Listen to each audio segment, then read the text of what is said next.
कल्पना कीजिए एक ऐसे राक्षस की जिसने स्वयं भगवान विष्णु को युद्ध में परास्त कर दिया, जिसके सामने देवताओं की सेना टिक नहीं पाई, जिसकी शक्ति इतनी अद्भुत थी कि उसे कोई नहीं मार सकता था, लेकिन फिर भी उसका अंत हो गया। यह है समुद्र से जन्मे महाबली राक्षस जालंधर की अविश्वसनीय कहानी। नमस्ते दोस्तों, आपका फिर से स्वागत है। आज हम जिस राक्षस की बात करने जा रहे हैं वह साधारण नहीं था। उसका जन्म समुद्र मंथन के दौरान गिरे विष से हुआ था और उसकी शक्ति का रहस्य उसकी पत्नी की पवित्रता में छुपा था। जालंधर का विवाह देवी लक्ष्मी की ही एक सखी वृंदा से हुआ था। वृंदा एक अत्यंत पतिव्रता स्त्री थी।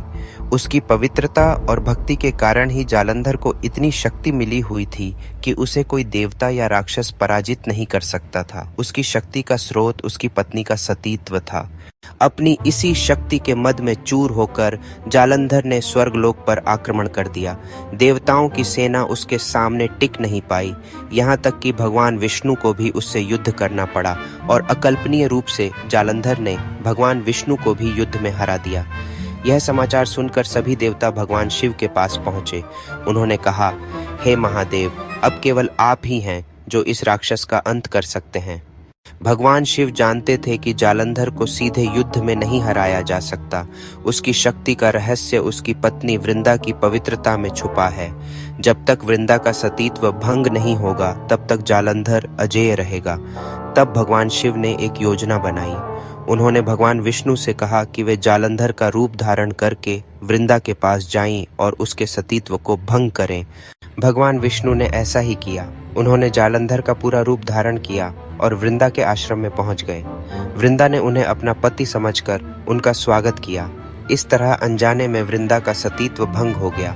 उसी क्षण जालंधर की शक्ति कमजोर पड़ गई।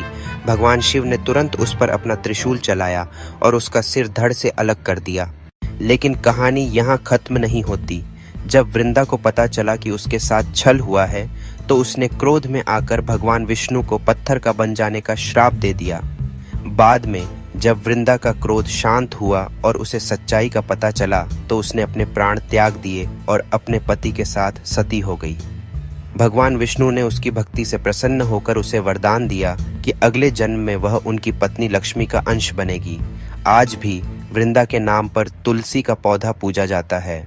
इस तरह जालंधर जैसे महाबली राक्षस का अंत हुआ, जिसने भगवान विष्णु को हराया था, लेकिन अंततः धर्म की जीत हुई। तो दोस्तों, आपको यह कहानी कैसी लगी? कमेंट करके जरूर बताएं।